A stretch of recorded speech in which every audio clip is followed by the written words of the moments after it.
പനി വന്നാൽ എന്തിനു പറയണം, ജലദോഷം വന്നിട്ട് മാറുന്നില്ല.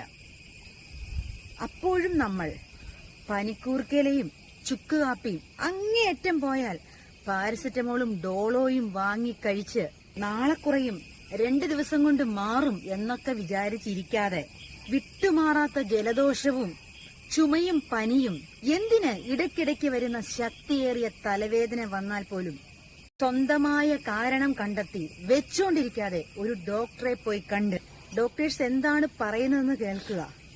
അവരൊരു ടെസ്റ്റിന് പറഞ്ഞാൽ, ഒരു സ്കാനിങ് പറഞ്ഞാൽ, ഓ അതങ്ങനെയൊക്കെ അവര് പറയും എന്ന് കരുതി അതിനെ തള്ളിക്കളയാതെ നാളെയാട്ടെ നാളെ ചെയ്യാം എന്ന് വിചാരിച്ചിരിക്കാതെ അവരങ്ങനെ പറഞ്ഞിട്ടുണ്ടെങ്കിൽ അത് കൃത്യസമയത്ത് തന്നെ ചെയ്യേണ്ട ബ്ലഡ് ടെസ്റ്റുകളും സ്കാനിങ്ങുകളും ചെയ്യുക.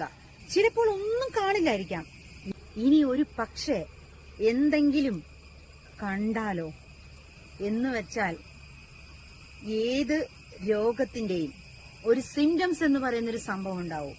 ഈ വിട്ടുമാറാത്ത ചുമയും ജലദോഷവും ഇടയ്ക്കിടയ്ക്ക് വരുന്ന ശക്തിയേറിയ തലവേദനയ്ക്ക് ചില അസുഖങ്ങളുടെ സിംറ്റംസ് ആകാൻ സാധ്യതയുണ്ട്.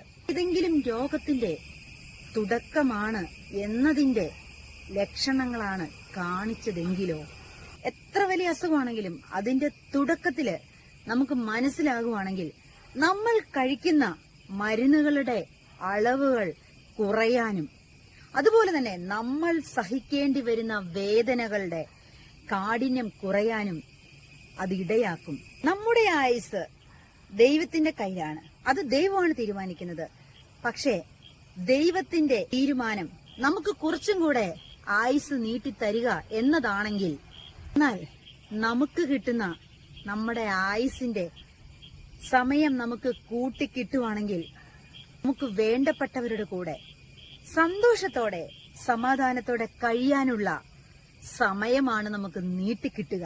സുഹൃത്തുക്കളെ, ഒരു ജീവന്റെ വില അത്രമാത്രം വലുതാണ്. സത്യമല്ലേ? നിങ്ങൾ കേട്ടിട്ടില്ലേ, സൂചി കൊണ്ടെടുക്കേണ്ടത് തൂമ്പ കൊണ്ടെടുക്കേണ്ടി വരുമെന്ന്. അതുകൊണ്ട് നമുക്കെന്തെങ്കിലും ഒരു ചെറിയ അസുഖമാണ് വരുന്നതെങ്കിൽ പോലും അത് കുറയുന്നില്ലെങ്കിൽ വെച്ചുകൊണ്ടിരിക്കാതെ കൃത്യസമയത്ത് തന്നെ ഹോസ്പിറ്റലിൽ പോവുകയും അവർ പറയുന്ന കാര്യങ്ങൾ കേൾക്കുകയും ചെയ്യാൻ പറയുന്ന ടെസ്റ്റുകളും സ്കാനിങ്ങുകളും ചെയ്യുകയും ചെയ്യുക.